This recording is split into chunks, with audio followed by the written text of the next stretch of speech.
నమస్కారం. వనవానికి స్వాగతం. ఈరోజు వార్తలలోని ముఖ్యాంశాలు.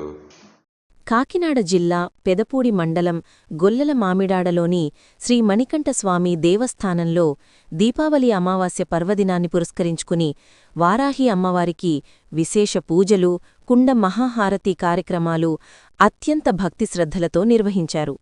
ఆలయ ప్రధాన అర్చకులు మోహిత్ శుక్ల త్రిపాఠి ఆధ్వర్యంలో ఈ పూజలు జరిగాయి. మణికంఠస్వామి ఆలయ ప్రధాన అర్చకులు నారాయణస్వామి నంబూద్రి, డిఆర్కే గురుస్వామి పీఠం స్వాముల ఆధ్వర్యంలో వందలాది దీపాలను వెలిగించి అయ్యప్ప నామస్మరణ చేశారు. అనంతరం గొల్లల మామిడాడ మహిళా డిఆర్కే గురుస్వామి పీఠం సభ్యులు వారాహి అమ్మవారి స్తోత్రములు, భజన కార్యక్రమాలను నిర్వహించారు. ఈ సందర్భంగా అమ్మవారు ప్రత్యేక అలంకరణలో లక్ష్మీదేవి అలంకారంలో భక్తులకు దర్శనమిచ్చారు. అమ్మవారికి ప్రీతికరమైన కుండహారతిని అత్యంత భక్తిశ్రద్ధలతో అమ్మ నామస్మరణల మధ్య సమర్పించారు.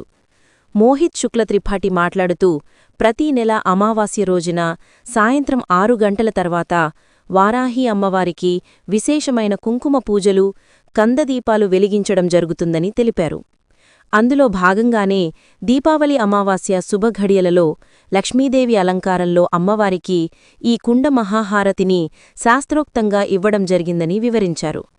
అమ్మవారు మరింత శక్తివంతంగా భక్తులకు కోరిన కోర్కెలు నెరవేర్చే తల్లిగా ప్రసిద్ధి చెందుతున్నారని, సుదూర ప్రాంతాల నుండి భక్తులు అమ్మవారి దర్శనమునకు విచ్చేయడం జరుగుతుందని పేర్కొన్నారు.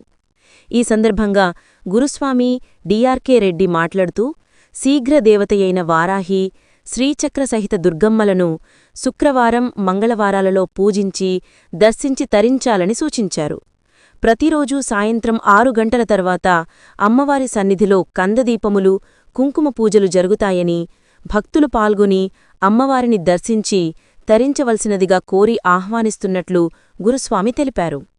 ఈ కార్యక్రమంలో ఆలయ అభివృద్ధి కమిటీ చైర్మన్ సత్తి భగవాన్ రెడ్డి, గురుస్వాములు ద్వారంపూడి యువరాజారెడ్డి, ద్వారంపూడి వెంకటకృష్ణారెడ్డి, మోహన్ రెడ్డి స్వామి, శ్రీనివాసరెడ్డి స్వామి, పప్పు చిన్నారెడ్డి స్వామి, రాజాస్వామి, వెంకట్స్వామి, మధుప్రసాద్ రెడ్డి స్వామి, తాళ్లరేవు శ్రీనుస్వామి, డిఆర్కే గురుస్వామి ఆశ్రమం స్వాములు, భక్తులు పెద్ద సంఖ్యలో పాల్గొన్నారు.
की वज्रवाराहिनी माता की अपना